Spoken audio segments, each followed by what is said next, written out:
పేపర్స్ని replace చేసి సంతకం తీసుకొనిరా, అది కూడా రహస్యంగా.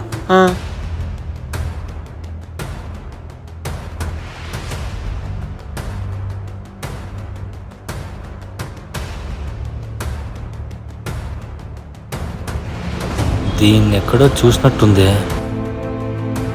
అన్నా వాళ్ళ గురించి తెలుసుకోమన్నావు అన్న. వాళ్ళకి ఒక గర్ల్ ఫ్రెండ్, ఇగో ఈ అమ్మాయి.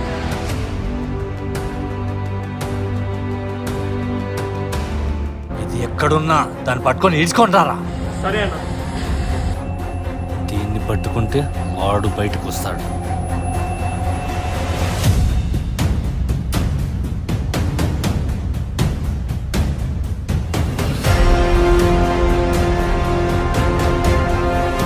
రే, నీ మీద ఏ కేసు పడకుండా పోలీసులు వెంట పడకుండా ఉండాలంటే ఈ పేపర్స్ని రీప్లేస్ చేసి సంతకం తీసుకొనిరా, అది కూడా రహస్యంగా.